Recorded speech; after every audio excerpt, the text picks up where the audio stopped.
고해 성사는 가톨릭 교회에서 죄를 고백하고 용서를 받는 성사 중 하나로 죄인에게 하느님의 자비를 베풀어주고 그를 다시 하느님과 화해시키는 중요한 의식입니다. 가톨릭 신앙에 따르면 고해 성사를 통해 진정한 회개와 속죄가 이루어진다면 어떤 죄라도 용서받을 수 있습니다. 그러나 이것이 단순히 의식을 통해 죄가 지워진다는 의미는 아닙니다. 고해 성사의 신학적 의미와 그 뒤에 숨겨진 깊은 교리를 이해하려면 여러 요소를 고려해야 합니다. 첫 번째, 고해 성사의 본질. 고해 성사는 그리스도의 구속 사역에 기반을 둔 성사로 인간이 범한 죄를 회개함으로써 하느님과의 관계를 회복하는 것을 목표로 합니다. 이 성사는 인간이 저지른 죄를 사제에게 고백하고 하느님의 대리인인 사제로부터 용서를 받는 구조를 가지고 있습니다. 그러나 이 용서는 단순히 의식적으로 이루어지는 것이 아니라 진정한 마음의 회개와 결단을 필요로 합니다. 가톨릭 교회는 고해 성사를 통해 죄를 용서받기 위한 조건으로 다음 4가지 요소를 강조합니다. 자신이 저지른 죄를 진정으로 후회하고 다시는 죄를 짓지 않겠다는 결단이 있어야 합니다. 사제에게 죄를 고백하는 것이 중요합니다. 이는 죄인이 자신의 잘못을 인정하고 그 책임을 받아들인다는 의미입니다.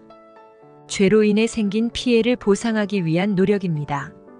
이는 물질적 손해뿐만 아니라 영적 손해를 보상하기 위한 행위도 포함됩니다. 사제가 하느님의 권능을 빌려 죄인을 용서하는 행위로 이를 통해 하느님의 은총이 죄인에게 다시 주어집니다. 두 번째, 고해 성사에서 용서의 범위.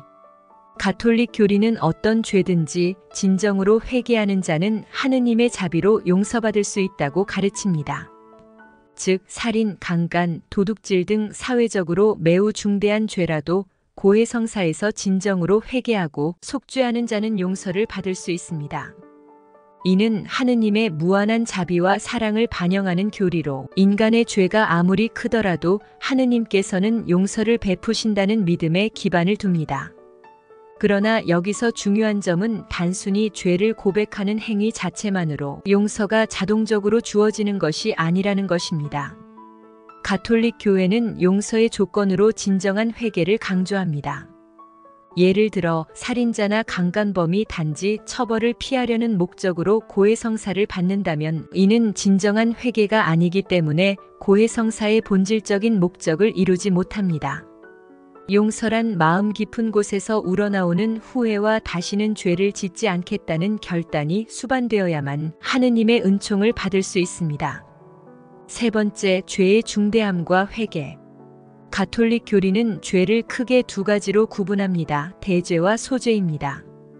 대죄는 하느님과의 관계를 근본적으로 끊는 매우 심각한 죄로 살인, 간음, 신성 모독 등이 이에 해당합니다.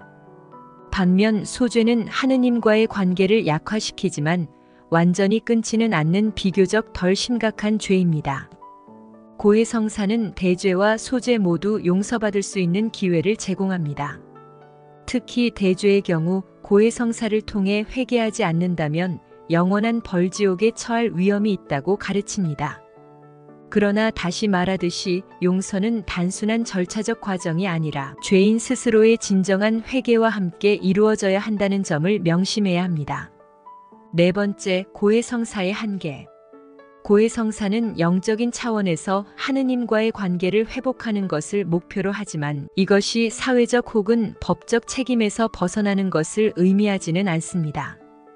예를 들어 살인이나 강간과 같은 중대한 범죄를 저지른 사람이 고해 성사를 통해 죄를 용서받았다 하더라도 사회적 책임은 여전히 남아 있습니다.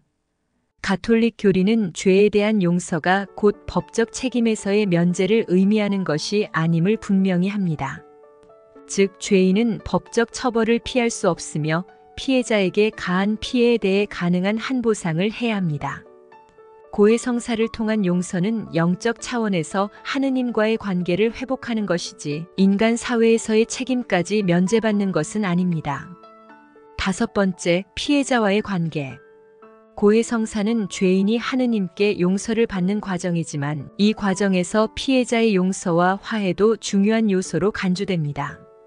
특히 중대한 죄의 경우 가해자가 피해자에게 직접 사과하고 피해 복구를 위한 노력을 기울이는 것이 회개와 용서를 더욱 완전하게 만드는 방법입니다. 예를 들어 강간이나 살인과 같은 범죄는 피해자와 그 가족에게 극도의 상처를 남기므로 가해자가 진정으로 회개하고 용서를 받으려면 피해자의 마음을 돌리고 그들에게 용서를 구하는 것이 중요합니다.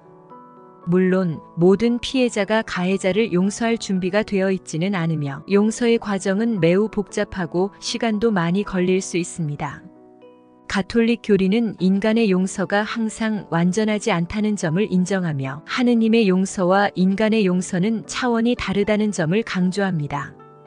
따라서 가해자가 진정으로 회개하고 하느님께 용서를 구했다면 설령 피해자로부터 즉각적인 용서를 받지 못하더라도 하느님께서는 그를 용서하실 수 있다는 믿음이 있습니다.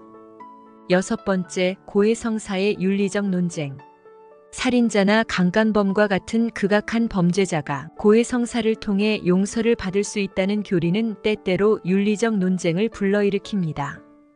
일부 사람들은 이러한 교리가 중대한 범죄의 심각성을 경시하거나 범죄자가 처벌을 피하는 도구로 고해성사를 악용할 수 있다고 비판합니다. 그러나 가톨릭 신앙은 고해성사의 본질이 처벌 회피가 아니라 죄인의 내면적인 변화를 통한 하느님과의 화해에 있음을 강조합니다. 진정한 회개가 없는 고해성사는 효력을 가지지 않으며 고해성사 자체가 법적 책임을 면제하는 수단으로 작용해서도 안 됩니다. 따라서 가톨릭 교리는 죄에 대한 용서와 법적 처벌은 별개의 문제임을 분명히 하고 있습니다. 결론적으로 고해성사는 가톨릭 신앙에서 매우 중요한 성사로 인간이 저지른 죄를 용서받고 하느님과의 관계를 회복하는 기회를 제공합니다.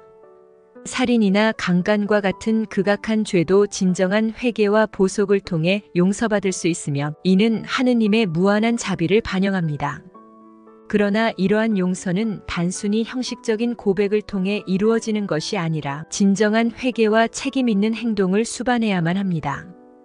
또한 고해성사를 통한 용서가 법적 책임을 면제하는 것은 아니며 사회적 책임은 여전히 존재합니다. 고해성사는 영적 회복을 위한 성사로 인간의 내면적인 변화를 이끌어내는 데 초점을 맞추고 있습니다. 더 많은 예수님의 성경 말씀과 이야기를 듣고 싶다면 구독과 좋아요를 눌러주세요. 감사합니다.